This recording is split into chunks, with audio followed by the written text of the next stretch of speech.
think I've got to turn this on. Thanks, Eric, and can I acknowledge the traditional owners? I just want to talk a little bit about some personal reflections because I happened to be in the Northern Territory when the intervention was started. And the chair of the Cooperative Research Centre for Aboriginal Health was Pat Anderson. So I had lots of relationships with Pat through her in Rex's travails through the community.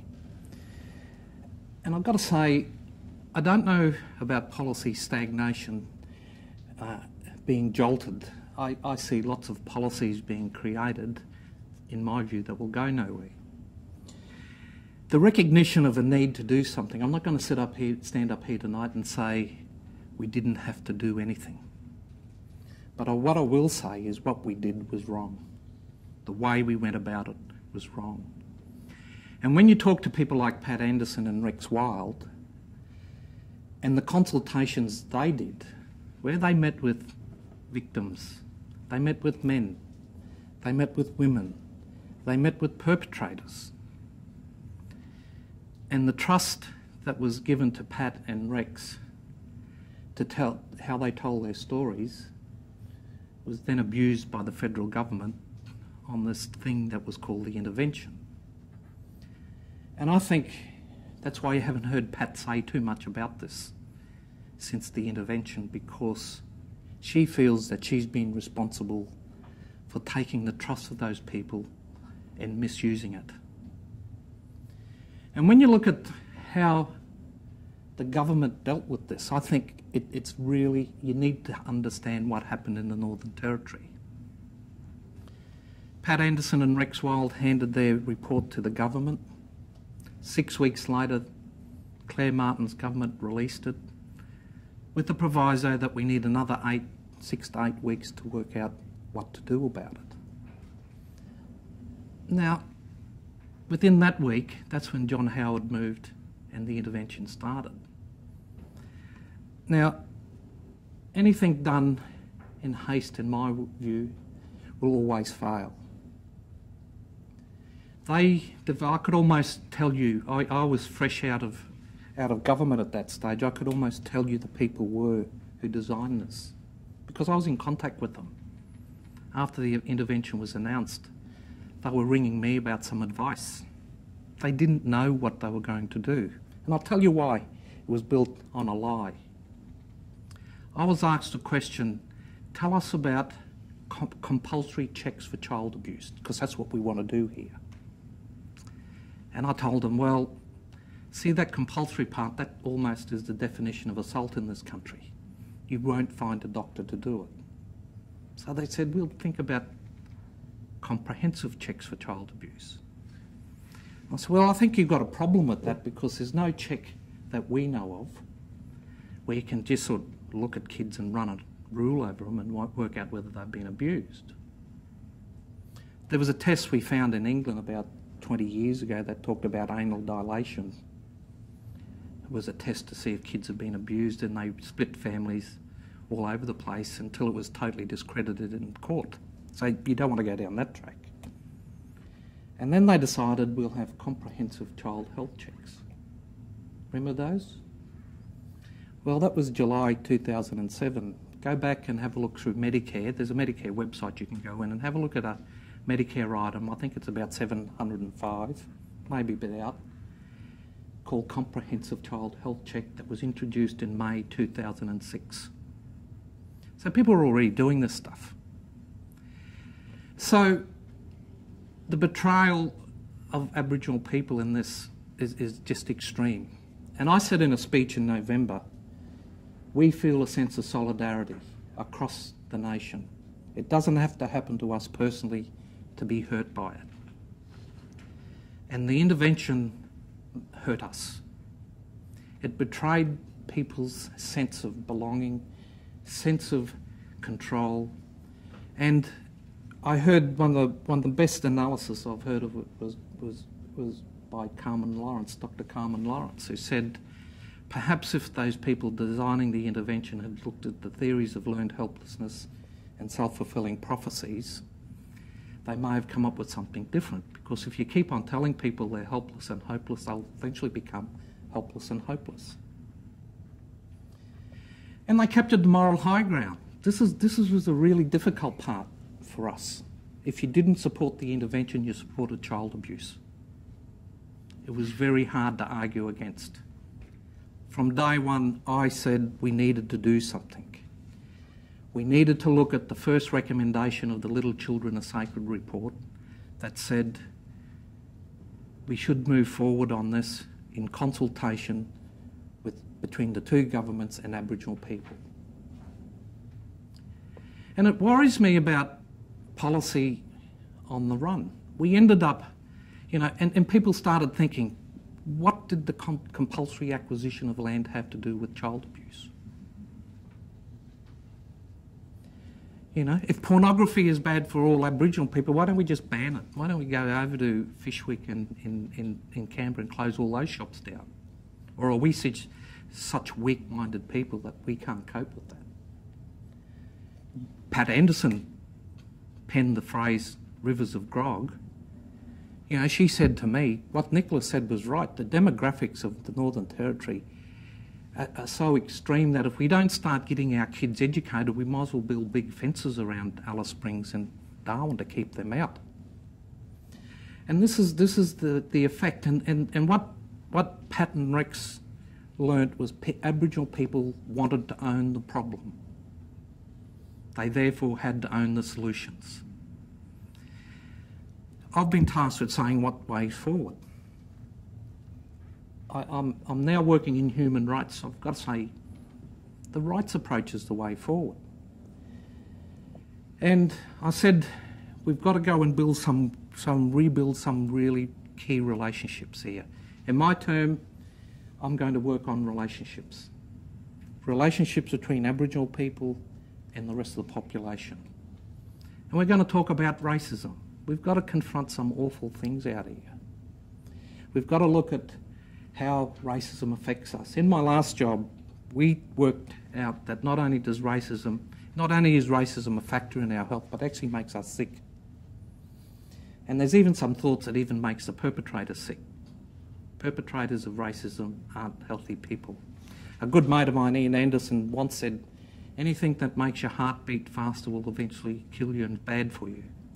And I told him I know a couple of things that I think are pretty good for you that make your heart beat faster. The other big thing on the relationship between Aboriginal people and the rest of the population is constitutional change. Noel Pearson mentioned it. Constitutionally recognised people. That's happening. I'm on the expert panel that Julia Gillard appointed about 5 months ago. The other relationship is the one between government and Aboriginal people.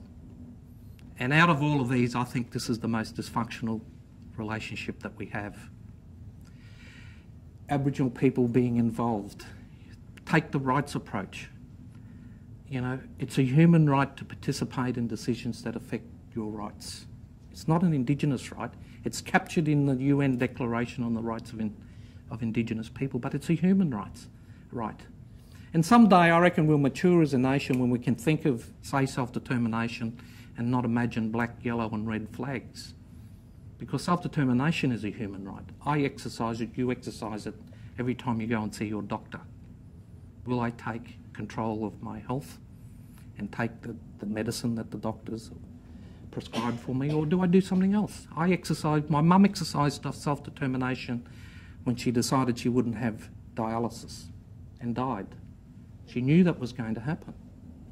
But she said, I'm 70 years old, I've raised 10 kids, I'm not going to spend 3 days out of every week for the rest of my life hooked up to a machine. She exercised her self-determination to do that. So I reckon we'll mature as a nation when we think about self-determination, that we all exercise self-determination, not just Indigenous people, and we think about it as a nasty thing. So the concepts that will lead us through this are those: the right to participate in decisions, self-determination, free, prior and informed consent. Like Mary said, we've got to work our way through this. We've got to interpret this for what that means for government, because it isn't a right of veto. Some people think it's a right of veto. It's not a right of veto. This year in my native title report, I will be discussing free, prior and informed consent and hopefully guiding the government on how to deal with that. But, and things like good faith. And the Declaration also talks about the right to be different. It's a human right to be different. Now people, when I talk to about that, they think that's really nice, it's really lovely, we think we all have the right to be different. But when I talk to the bureaucrats, the people in policy-making positions, they actually have a duty, government has a duty to develop systems that cope with difference. It's not up to the individual who's different or the group that's different to navigate their way through a system that doesn't cope with that. So their duty is to build a system that copes with difference. Aboriginal people, migrants, women. In the human rights area, we're getting more and more into transgender people. They're different. We've got to deal with them. A system's got to be built, whether it's education, whether it's justice, whether it's health, that copes with difference. So I think the way forward, Eric, is this rights approach. And Mary's right when she talks about there's a competition between rights. There's a concept of the indivisibility of rights. All rights are equal. And of course they are to start with, but they don't end up that way. And they don't end up that way because a conversation takes place. And talking about the rivers of grog, people ring me all the time and say, you've got to protect our right to drink alcohol. We have a human right to drink alcohol. Well, there's no such right to drink alcohol. I think it gets mixed up with things like access to services or goods and services without discrimination. But how I'm framing this, and I think we've got to ground this in the practicality of our mob, not just some esoteric theoretical debates that happen, but for our mob. And this is how I explain this. Noel Pearson said about the right to take responsibility. He is absolutely right. Because that's what rights are. They give us the right to take responsibility. And the responsibility we've got to take when we exercise any rights is the responsibility to ensure in the exercise of my rights, I don't compromise someone else's rights. So whether it's in a pub that we see, you know, in downtown Sydney or Surrey Hills where I live, when you exercise the right to drink alcohol, if you're doing it in a way to exercise that right to goods and services, the first duty you have is in that hotel to make sure people can enjoy the right. You can't be aggressive, you can't be abusive, you can't harass people because other people have the right. You've got to protect their right to drink alcohol. And then there's other rights, the rights of women and children to be safe and secure. And what I say is the most important right of all, and that's the right to life. So if you don't exercise that right in a way that in drinking alcohol to be responsible, someone steps in. And as a society, we take rights away from people all the time. We don't allow people to drink and drive. We don't allow them to walk around, drive without seatbelts, ride bikes without helmets. So we take rights away from people. You know, it's not an absolute. So, but the way we take rights away from people is in a transparent and open way. And what happened in the Northern Territory, and I probably agree with you, Mary, that they didn't have to suspend the Racial Discrimination Act, but they did. But they took rights away, and I think Larissa Barrett said it. In a country as sophisticated as Australia, we should be able to implement these things without taking people's rights away. And that's what we've got at the moment. We still think from the Human Rights Commission's perspective that it's not fully compliant. Even though they've reinstated the Racial Discrimination Act, it's still not fully compliant. There's things around alcohol and pornography. There's still the compulsory acquisition of land. By its very nature, compulsory acquisition of land is in breach of the Racial Discrimination Act because it talks about Aboriginal land being taken with the consent of the owners, can only be taken. So it's in breach. We still argue with Jenny Macklin and co over that. And it's okay, we're allowed to have different opinions. But the way forward is built on this. And I think government in the past has been remiss. You know, that Mary again talked about GAM and consultation. I worked in Balgo. It's one of those communities in WA, anything goes wrong, it's generally in Balgo. And the elders told me there after we went out and talked to them about what government wants for a change. We want to see kids educated. We want women and children to be safe and secure. We want houses looked after. That's what government wants. But what does that mean for you? Then a different conversation took place. We were ready to leave, and the elders raced up to us and said, someone raced and said, the elders want to meet with you. There's a community meeting. Now, let me tell you, people in Balgo are pretty wild. And you know what they told us? We're really glad someone came and told us what they want and treated us with respect. Because everyone comes and asks us what we want. A couple of things then happen. One is we never get it. Everything that goes wrong in the intervening 2 years, we get the blame for. And then they'll come along in 2 years' time and ask us what we want again. So that's GAM and consultation, what Mary spoke about. We've got to get this real. And the only way it's going to change if we own it. And the thing that worries me about the Northern Territory intervention is that it's never going to be sustainable. Those resources that Mick talked about going in, great, biggest allocation of resources we've seen in my lifetime into one place. It's great. More police in there. I'm an advocate for police being in our communities because our people are deserving of protection as is anyone else. But they leave. And if the people there haven't picked it up, and that's the challenge Nick talked about, how do we actually break this? Because it's really, really hard. And I think it's just about us saying, you've got these rights, you should take control. But if you can't take control, and I've been in communities where they're impossible to take control, they are so dysfunctional. What are we going to do to lead to you taking control of that? So I just want to leave those thoughts with you. It's really important that Aboriginal people be involved. It's really important that we actually are part of it, that we take responsibility, because at the end of the day, that's the only way things are going to change. And can I just throw something else in? I think it's important to understand we live in the biggest Aboriginal community in Australia here in Sydney.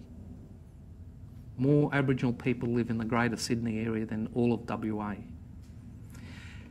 I think people are succeeding. I think there's this thing about us not able to concede. Some Aboriginal people are succeeding. My kids, particularly my young one, lives a middle-class lifestyle. She travels overseas every year with her mum, me. I talk to Linda Burney. She will gladly say I'm a middle-class person. So we've got to acknowledge that there are some people succeeding. But it's like any football team. The best football teams are the ones that have the lowest gap between the worst performance and the best performance. I think there's another gap. It's between the people succeeding and the people not succeeding, and it's probably the biggest gap we have. I'll finish on the last relationship I think we've got to fix up, and that's amongst Aboriginal people ourselves. I don't think we can continue to say that artificial divide between urban and remote people. Because I go back, that little Twitter thing we saw a while back, people asked me about it. I go back to the guidance from the Declaration.